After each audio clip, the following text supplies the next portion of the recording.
7కి వచ్చిందమ్మా ఎన్ఎంఎంఎస్. బాగానే ఉంది, కానీ నాకు మరి జీడీఈడీలో ఎన్ని వచ్చినాయి సార్? 21 వచ్చినాయి. జీడీఈడీ హై స్కూల్ మరి పక్కనే ఉంది కదా, 21 వచ్చినాయి. మరి నాకు కొంచెం చిన్న అసంతృప్తిగానే అనిపించింది. మనం 27 మంది వెళ్ళాం, మనకు కూడా 20 వస్తే బాగుండేదే, కనీసం 15 వస్తే బాగుండేదే. మరి ఎనీహౌ దానికో అదే మళ్ళీ నేను డిప్రెస్ అవ్వకూడదు. మళ్ళీ ఈసారి ప్రయత్నం చేద్దాం. నెక్స్ట్ ఇయర్ 7th క్లాస్ వాళ్ళు బాగా పర్ఫెక్ట్గా ఉండండి. ఆ బుక్స్ తీసుకొని మీరు ప్రిపేర్ అవ్వండి. ఎనీహౌ మరి అంటే ఈ మరి వాళ్ళు కూడా ఏంటి చక్కగా ప్లానింగ్ ప్రకారం 7 ప్లాన్ ప్రకారం ఇక్కడ ఎలా ఉండదంటే మన తెలివితేటలు కాదు, ప్లాన్ చేసుకోవాలి. అక్కడ మ్యాట్ శాట్ అని 2 ఎగ్జామ్స్ ఉంటాయి కదా, రెండింటిలోనూ ఎలిజిబుల్ అయ్యేటట్టుగా ప్లాన్ చేసుకున్న వాళ్ళకి వస్తుంది. ఒక్క మ్యాట్నే చేసేసి కూర్చున్నారు అనుకోండి, ఆ మెంటల్ ఎబిలిటీ టెస్ట్ వరకే చేసి కూర్చొని శాట్ ఆన్సర్ చేయలేదు అనుకోండి, శాట్లో ఎలిజిబుల్ కాకపోతే పోతారు. అది లేదా ఒక సబ్జెక్ట్ మీద శాట్లో వచ్చేవాడికి అన్ని సబ్జెక్టులు ఉన్నాయి, 7th class subjects, 8th class first term subjects. దాని మీద ఒక్క సబ్జెక్ట్ ఏదైనా కాన్సన్ట్రేషన్ తప్ప కొన్ని బిట్స్ పోయినాయి అనుకోండి, దానిలో ఎలిజిబుల్ కాకపోతే మ్యాట్లో ఫుల్ స్కోర్ చేసిన ఉపయోగం లేదు. అందుకని ఆ టెస్ట్ ప్యాటర్న్ ముందు చూసుకోవాలి. ఎలా ఉంది టెస్ట్ ప్యాటర్న్, ఎలా మనం దాన్ని మరి ఎలా ప్రాక్టీస్ చేసి దాన్ని మనం అచీవ్ చేయగలం అనేది మరి కరెక్ట్ ఐడియా. రేపు మరి పెద్ద పెద్ద కాంపిటీషన్ ఎగ్జామ్ రాసేటప్పుడు కూడా ఇది స్ఫూర్తి అన్నమాట. మరి మన కేఎస్ఆర్ ఎన్ఎంఎంఎస్ విజేతలకు ఒకసారి మళ్ళీ చప్పట్లతో వాళ్ళకి అభినందనలు తెలపండి.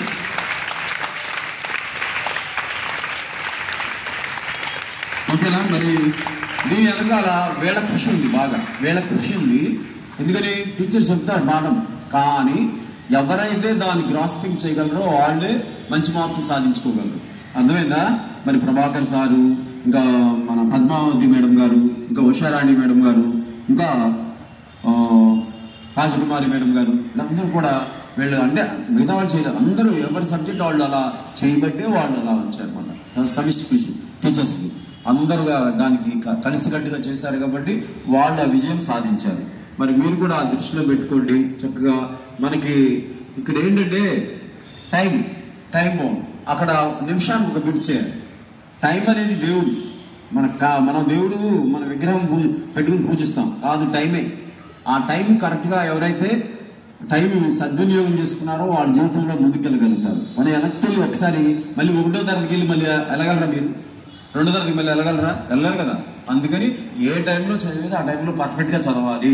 8th క్లాస్లో ఉన్నాం, 8th క్లాస్ ఊళ్ళో ఆధారం మీద పాస్ అయిపోతాం, ప్రమోట్ అయిపోతాం అనే ఆలోచన తప్పించుకొని చక్కగా చదువుకుంటే ఆ బేసిక్స్ కరెక్ట్గా వస్తేనే 9th క్లాస్ చదువుకుంటాం. 8th, 9th, 7th కింద క్లాసులు అన్ని బేసిక్స్ కరెక్ట్గా ఉంటేనే 10th క్లాస్ ఫైనల్ ఎగ్జామినేషన్ రాయగలుగుతాం. మరి ఆ దృష్టిలో పెట్టుకోండి, చదువు మీద దృష్టి పెట్టండి. మరి నెక్స్ట్ వెళ్ళే ముందు ఇంకా ఇక్కడ ఈ స్కూలు, ఇక్కడ ఈ ఏరియాలో ఉన్న విజయవాడలో ఉన్న స్కూల్లో బెస్ట్ స్కూల్ అవ్వాలి. మేము రిటైర్ అయిపోతాం, ట్రాన్స్ఫర్ అయిపోతాం, మేము ఉన్నాం పర్మనెంట్గా ఇక్కడ. కానీ మీరు అక్కడి నుంచి చదివే వాళ్ళు కరెక్ట్గా చదువుకుంటూ వచ్చారనుకోండి, అప్పుడు మన ఏరియాలో బెస్ట్ స్కూల్ అవుద్ది. ఆ తర్వాత బెస్ట్ స్టూడెంట్స్ మీరు బయటికి వెళ్తారు, మీరు నెక్స్ట్ సమాజాన్ని నడిపిస్తారు. మరి ఆ దృష్టిలో పెట్టుకోండి, చదువు మీద దృష్టి పెట్టండి. చక్కగా అబద్ధం ఆడద్దు, దేనికి అబద్ధం ఆడద్దు. కొంతమంది నేను చూస్తున్నాను పేపర్లో చేసేది చాలా చిన్న వృత్తి. ఒక ఆటో నడుపుతాడు ఒక ఆయన, ఆటోలో ఎవరో బంగారపు నగలను ఒక డబ్బును మర్చిపోయారు, ₹1,00,000 అని మర్చిపోయినా సరే తీసుకెళ్ళి పోలీస్ స్టేషన్లో అప్పచెప్తున్నారు.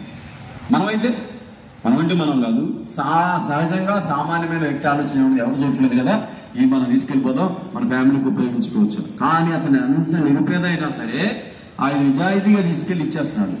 అంటే ఆ కుటుంబం వెనకాల ఆ పోగొట్టుకున్న కుటుంబం యొక్క బాధ తనకు తెలుసు. అందుకని అక్కడ నిజాయితీ అనేది మరి మనం చదువులు కాదు, అక్కడ బిహేవియర్ని బట్టి వస్తుంది. ఆ బిహేవియర్ కరెక్ట్గా అలవాటు చేసుకోండి, మంచి అలవాట్లు చేసుకోవాలి, అబద్ధం ఆడద్దు. వింటున్నారా? అమ్మా నాన్నని మోసం చేయదు. ఏ విషయంలో ఎక్కువగా మోసం చేస్తున్నారు కదా, ఎందుకని సెల్ ఫోన్లో మోసం చేస్తున్నారు. Instagram accounts, Facebooks accounts. అమ్మ చదువుకుంటున్నానని చెప్తారు, అమ్మకు తెలియదు కదా, మనం ఎక్కడికెక్కడో వేరేస్తామని. మరి అది మన వయసుకి తగింది కాదు. మన వయసుకి తగింది ఏంటంటే చదువు. మనకి దారిని వెళ్తున్న ముళ్ళు ఉన్నాయి కదా అని ముళ్ళు తప్పించుకొని వెళ్ళాలి. ముళ్ళు తొక్కుంటే వెళ్ళాం అనుకోండి, లైఫ్లో ఇబ్బంది పడేది మీరే. ఆ ముళ్ళు తొక్కుంటే వెళ్తే ముళ్ళు తొలగించుకొని ఇది మంచి దారి ఎక్కడ ఉందో నడుచుకుంటే వెళ్ళాల్సిన బాధ్యత మీ మీద ఉంది. ఆ దృష్టిలో పెట్టుకోండి. చక్కగా వేరే స్ఫూర్తిగా తీసుకొని మీరు కూడా నెక్స్ట్ 7th, 6th ఇప్పటి నుంచే స్టార్ట్ చేయండి. మీరు ఎన్ఎంఎంఎస్ ఆ బేసిక్స్ ఎలా ఉన్నాయి అనేది సార్ దగ్గర రండి, ప్రభాకర్ సార్ చక్కగా చెప్తారు మీకు. మ్యాథ్స్ బేసిక్స్, మిగతా మెంటల్ అబిలిటీ బేసిక్స్, దానివల్ల మైండ్ షార్ప్ అవుతుంది. బాడీ గల వ్యాయామం అవసరము, మెదడుకు కూడా ఎక్సర్సైజ్ అవసరమే. మెదడుకి ఎక్సర్సైజ్ అంటే పరిగెత్తాలా కాదుగా, ఆటలు ఆడాలా, కూర్చొని చక్కగా పజిల్స్ చేయాలి, చిన్న చిన్న పజిల్స్, వాటిని పరిష్కరించాలి. మ్యాథ్స్ చిన్న చిన్న లెక్కలు చేయాలి, వింటున్నారా? రోజు ఒకసారి టేబుల్స్ మీకు మీరే అబ్జెక్పించుకుంటే అది మెదడుకి వ్యాయామం. టేబుల్స్ అబ్జెక్పించుకోవాలి, కింద నుంచి పైకి, పైనుంచి కిందకి, జిగ్ జాగ్గా గుర్తు తెచ్చుకోవాలి. 7-8 జార్ అలా అనుకో, 7-8 జార్ మీకు మీరు గుర్తు తెచ్చుకోవాలి. అందుకే 1-8 జార్ 8, 2-8 జార్ 16, 3-8 జార్ 24 అలా కాదు. 7-8 జార్ అనగానే 56 అనేది గుర్తు రావాలి. అప్పుడు మెదడులో జ్ఞాపక శక్తి పొరలు పెరుగుతాయి, మెమరీ అది అలా జడత్వంలోకి వచ్చేస్తున్నాడు. చదువు మీద దృష్టి పెట్టండి, మీకు మంచి మార్కులు రావాలి, మంచి భవిష్యత్తు రావాలి, ఓకేనా? మరి తెలుగు చూడండి. Good morning to one and all. మనకి 25 మంది పిల్లలు రాశారు ఎగ్జామ్. అందరూ బాగా హార్డ్ వర్క్ చేశారు, ఎవరు నిరుత్సాహపడవసరం లేదు. ఫస్ట్ నేను చెప్పాను మీకు, కొంతమందికే వస్తాయి, కొంతమంది ఫోన్ చేసి చాలా మా అమ్మాయి బాగా చదువుతుంది రాలేదు అని ఫీల్ అవుతున్నారు. ఇది మీకు ఇప్పటికి కాదు, ఫ్యూచర్లో జాబ్ ట్రై చేసేటప్పుడు కూడా ఈ సబ్జెక్ట్ మీకు ఉపయోగపడింది, అది మీ బ్రెయిన్లో పెట్టుకోండి. లేకపోతే 7th క్లాస్ నెక్స్ట్ ఇయర్ మీరు సార్ ఎలా అయితే కోరుకున్నారో జీడీటీని మనం టార్గెట్ పెట్టుకొని దాన్ని దాటాలి అనేది టార్గెట్గా పెట్టుకోండి. విజేతలందరికీ మీ అందరికీ విషెస్ చెప్తున్నాం. Thank you sir. ఇంకో విషయం చెప్పాలి, ఇక్కడ ఈ పిల్లలందరినీ ఎప్పుడు కావాలంటే అప్పుడు ఏ క్లాస్ కావాలంటే ఈ క్లాస్ మాకు స్టడీ అవర్ కావాలి సార్ అంటే హెచ్ఎం గారు ఎప్పటికప్పుడు వాళ్ళని అలర్ట్ చేసి పంపించారు. హెచ్ఎం గారికి ధన్యవాదాలు. అలాగే పరంధామయ్య సార్ గారు అడగగానే బుక్స్ కొని ఇచ్చారు పిల్లలకి, ఆయనకు కూడా ధన్యవాదాలు. Thank you sir. అర్థమైందా? వెనకాల కృష్ణగారిది పరంధామయ్య కాదు, ఆయన డబ్బులు బుక్స్ మరి అడగగానే ఇవ్వబట్టి వాళ్ళు చదువుకోగలిగారు. ఒక్కొక్క బుక్ దగ్గర 300 రూపీస్ ఉంది. అలాంటివి మరి ఎన్ని బుక్స్ ఇచ్చారు? దగ్గర 27 బుక్స్ ఇచ్చారు సార్. 20 బుక్స్ కొన్నామండి, 10 బుక్స్ ఇచ్చారు. మిగతా వాళ్ళ దగ్గర పాత బుక్స్ ఉన్నాయి. మరి అలా ప్రిపేర్ అయ్యారు అనమాట. మరి ఆయన సహాయం మనకు అలా అందుతూ ఉంది. ఆ ఆశీస్సులు పనిచేస్తున్నాయి. మీరు మరి అలాగే మంచి మంచి విజయాలు సాధించాలి.